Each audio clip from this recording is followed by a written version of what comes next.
전경련의 미르재단 모금에 경총 박병원 회장이 심각한 문제를 제기했던 사실도 드러났습니다. 포스코에서 이번 미르재단에 30억을 내겠다고 했는데 이거를 이사회에서 추인만 하는 것이지 부결하면 안 된다고 해서 부결도 못하고 왔다. 전경련을 통해서 대기업들의 발목을 비틀어 갖고 450억, 460억씩 내게 해서 굴러가는 것 같다. 정부가 재단법인 미르라는 것을 만들고 전경련을 통해 대기업들의 발목을 비틀어서 450억에서 460억 원을 내는 것으로 해서 굴러가는 것 같다. 예. 이런 말을 한 사람. 그러니까 미르의 발목이 비틀렸다고 주장하는 이 사람은 다름 아닌 한국경영자총연합회 경총의 회장이었습니다. 지난해 11월 초, 그러니까 미르재단 K스포츠재단이 막 설립될 그 즈음이죠. 한 회의에서 한 발언의 전문이 어제 국감장에서 공개가 된 겁니다. 이 말이 사실이라면 그동안 기업이 자발적으로 돈을 냈다라고 계속 전경련이 주장해왔는데 이게 완전히 뒤집히는 셈입니다. 그래서 상당히 파장이 예상이 되는데요. 자, 이 발언록을 입수해서 공개한 더불어민주당 도종환 의원 직접 만나보죠. 도 의원님 안녕하세요. 네, 안녕하세요. 경총의 박병원 회장이 이게 어디서 한 말입니까? 지난해 11월 6일 예. 문화예술위원회 제173차 회의에서 한 말이에요. 경총 회장이 그 문화예술위원회 회의에는 어떻게 참석하는 거죠? 경청 회장이면서 포스코 이사인데 동시에 문화예술위원회 위원으로 활동 중이었어요. 그래서 네네. 자, 그 회의에서 기업이 발목이 비틀려서 지금 돈을 내고 있다. 미르재단에다가 이렇게 말을 했어요. 그러자 문화예술위원회 위원장은 뭐라고 답을 했습니까? 문화예술위원회 위원장도 이건 비슷한 생각이다. 나도 메세나와 겹친다고 생각했다. 왜 따로 만들어야 하나? 이런 생각을 했다. 이렇게 위원장은 말을 했고요. 그리고 문화부하고 한번 논의를 해봐야 되겠다. 이렇게 발언을 했습니다. 메세나라는 건 이미 하고 있는 그런 문화 사업이 비슷한 게 있는데 왜 하는지 나도 모르겠습니다. 이렇게 얘기를 한 거군요. 그렇습니다. 예. 그런데 어제 이 문화예술위원회에 대한 국감이 있었습니다. 근데 어떤 일이 있었는고 하니 문화예술위원회에서 국회에다 제출한 11월 6일 회의록에는 지금 도종환 의원이 입수한 그 11월 6일 회의록에 담겼던 박병원 회장의 미르재단 발언, 그 부분이 빠져 있었다고요?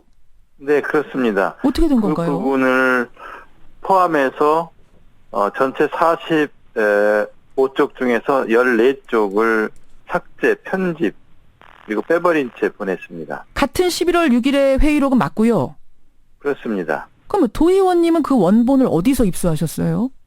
그거는 이제 다른 경로를 통해서 확보를 했는데요. 국회에 어떤 자료를 제출을 해서 확인하고자 하는 것은 국민 세금으로 국회가 예산을 세워주기 때문에 그 예산이 잘 집행됐는지, 사업은 잘하는지, 기관 운영은 정상적으로 하고 있는지 등을 확인하기 위해서 1년에 한 번 하는 국감에 자료 제출 요구를 하는 건데 정확하게 내야 되거든요. 당연하죠. 그래야지 정확하게 감사를 할 수 있고 잘못된 내용이 있으면 고치면 되잖아요. 그런데 이렇게 편집하고 자의적으로 해석해서 어떤 것은 빼고 이렇게 해서 보내면 제대로 감사를 할 수가 없지요. 그래서 어제 질문을 하셨어요. 문예위원장한테. 왜 이거 이렇게 삭제가 됐습니까? 이 발언이. 그랬더니 문예위원장이 해명하기를 사적인 여담이어서 삭제를 했다. 그러니까 회의 전후에 여담들은 원래 기록에서 이렇게 삭제하고 정리해서 보관한다. 이렇게 답을 하던데요. 도 의원님? 도 의원님? 전화가 끊겼나요? 예, 전화 확인 다시 한번 해보겠습니다. 여보세요? 예, 도종환 의원님. 예. 네네네. 사적인 여담이어서 삭제했다. 들립니다. 예. 여담이어서 삭제했다. 이 해명에 대해서는 어떻게 생각하세요? 그건 말이 안 되는 거고요. 쪽에서 할 때는 몇 분, 몇 초에서 몇 분, 몇 초까지 회의록 삭제, 이렇게 기록까지 하도록 되어 있어요. 삭제를 할 거면. 네, 그렇습니다. 근데 실제로 그런 내용들이 있고요. 근데 여담이라서 삭제했다는 건 말이 안 되고요. 실제로 이런 것들이 여담이지도 않고 아주 중요한 내용들이 말고도 이거 말고도 운영에 관한 문제, 심사위원회에 관한 문제, 또 예산 삭감에 대한 문제, 또 예산의 방만한 운영에 대한 지적, 이런 회의 내용들을 다 그냥 편집하고 빼서 보낸 거예요. 자기들이 보기에 좀 불편하고 국회에 보냈다가는 지적을 받겠다 싶은 내용들을 임의로 삭제한 거죠. 근데 이거는 무슨 대기업 발목 비틀어가지고 450억 원 내는 걸로 해서 굴러가는 것 같아, 미르재단이. 이 말은 국회에서 딱히 지적받을 내용은 아니었는데 왜 삭제를 했을까? 자기들 잘못은 아닌데. 그럼 자의적으로 이제 이거 혹시 이거 문제되지 않을까 하고 해석을 했던 건데요. 그렇게 해서 편집해서 보낸다는 건 말이 안 되는 겁니다. 국회에서의 증언 및 감정에 관한 법률 예. 위반이기도 하고요. 네. 예. 국감을 방해하는 거죠. 그러면 의도적으로 좀 삭제했다라고 생각을 하시는 건데 혹시 그럼 그렇습니다. 어떤 상부의 지시라도 있었을 거라고 보세요? 그거는 확인할 수 없는데요. 이 문회의 직원들이 그 상부의 지시 때문에 누구를 된다 안 된다 하고 빼고 또 블랙리스트가 있고 하다는 내용도 이제 다른 회의록에는 나오죠. 그런 걸로 미뤄봤을 때 이 미르재단과 관련된 발언도 삭제됐을 가능성? 지시에 의해 삭제됐을 가능성도 아주 없다고는 말 못한다? 문회위원장은 뭐 지시한 적이 없다고 몇 번 반복해서 말을 했고요. 예. 일단 그것은 확인 안 되지만 내부에서 어떤 경로를 통해서 이건 빼자, 이건 보내지 말자 이런 일들이 있었던 것 같습니다.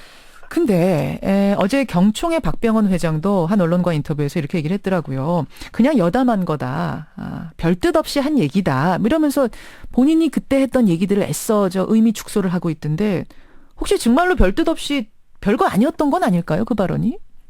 뭐 그럴 수도 있죠. 그러나 실제로 그 발언을 보면 기가 막히게 하고 있거든요. 그리고 이 말이 되냐 30억 내라고 하고 예. 그 이사회에서 부결하면 안 된다고 해서 추인만 하고 부결도 못 하고 왔다. 예. 이렇게 뭐 대기업들의 발목을 비틀어서 이런 식으로 450억에서 460억씩 내는 것으로 이렇게 굴러가면 이게 되냐? 이렇게 강력하게 비판하는 내용들이 있어요. 예. 강제 모금에 대한 비판이거든요. 이 전경련을 움직이는 어떤 권력에 대한 비판인데 이런 것들은 굉장히 무게가 실려 있는 발언들이죠. 결국 경총 회장의 저 발언이 대기업 총수들의 지금 소갈이하고 있는 그 대기업 총수들의 마음을 대변한 거다 이런 생각을 하시는 거예요. 네, 그렇게 보고 있습니다. 네, 그렇죠. 겉으로는 지금 말 못하지만 예. 어떤 자리가 있으면 이런 형태로 이거 있을 수 없는 일을 하고 있다, 기가 막힌 일을 하고 있다, 이게 말이 되냐 이런 내심들을 갖고 있는 게 아닐까. 근데 도 의원님, 이 발언을 통해서 기업이 억지로 미르에다가 돈 냈구나. 여기까지는 지금 입증이 된다 하더라도 미르가 정권 실세가 개입한 뭔가 굉장히 구린 사업이다라는 것까지는 지금 증명해내진 못하거든요. 이 발언만으로는. 네. 그렇죠? 네, 그렇습니다. 왜냐면 그냥 나라 문화 사업에 돈 내라고 해서 나 정말 짜증난다, 내기 싫다 이런 말일 수도 푸념일 수도 있으니까. 네, 그렇습니다. 그 연결고리는 어떻게 입증해낼 수 있을까요? 뭐 연결고리는 사실은 제일 정확한 것은 이런 의혹들이 계속 제기되면 청와대에서 그리고 전경련에서 있는 그대로 국민 앞에 밝히면 됩니다. 그런데 이제 전혀 이건 뭐 사실 무근이다. 예. 뭐 이렇게만 하고 백발 가치가 없다 이런 식으로 무시를 하면서 계속 의혹은 더 커가고 있는 거죠. 예. 그래서 오는 20일 국회 운영위 국감에서 박병원 회장, 안종범, 차은택, 최순실 이 네 사람을 증인으로 채택해야 된다. 지금 야당이 강력하게 주장을 하고 있는 건데 이거 뭐 통과될 가능성이 있겠습니까? 여당이 워낙 강력하게 반발해서요. 네, 국회 운영이 지금 선진화법에 의해서 증인 채택은 합의에 의해서만 그렇죠. 하도록 되어 있기 때문에 예. 또 강제로 의결하려고 하면은 또 안건조정 신청을 해서 안건조정위원회를 넘겨서 90일 동안 논의하도록 되어 있기 때문에 예. 합의가 되지 않으면은 실현 가능성은 쉽지 않은 상태입니다. 참 뭔가 참 희한한 일들이 하나하나 밝혀는 지는데 결정적인 것은 증인도 밝혀내지 못하는 이 상황이 이번 국감 보면서 내내 답답한 생각이 드는데요. 그렇습니다. 예, 도종환 의원 지금 만나고 있습니다. 그나저나 지금 짧게 하나만 더 짚고 갈 것이 어제 회의록을 하나 더 공개하셨어요. 5월 29일 예술위 회의록. 네네. 거기 보니까 예술위원장이 이런 말을 한 기록이 있습니다. 기금 지원을 심의할 책임심의위원을 선정해놓고 보니까 여러 가지 문제 중에 지원해줄 수 없도록 판단되는 리스트가 있는데 거기에 대해서 아무도 책임을 안 진다는 겁니다. 이런 말을 하네요. 네네. 기금 그동안 예. 네 블랙리스트 의혹이 거론되고 있었는데 어떻게 하는 거죠? 지원해줄 수 없도록 판단되는 예술인들에는 리스트가 있다는 것이고요. 누구는 된다, 누구는 안 된다. 뭐 이런 식으로 곤란하다고 하는 것이 어떤 기관에서 신상 파악을 해서 이렇게 안 되고 있다라는 기록들이니까 이건 심각한 문제죠. 지원해줄 수 없도록 판단되는 리스트가 있다라는 말. 그러니까 리스트 얘기는 우리 굉장히 많이 했잖아요. 문화예술인 리스트. 네. 뭐 이 사람 방송 출연 못하게 해라. 뭐 이런 리스트들이 있다는 소문은 참 많았는데 공공기관 회의에서 이 리스트라는 말이 나온 건 처음이네요. 네, 그렇습니다.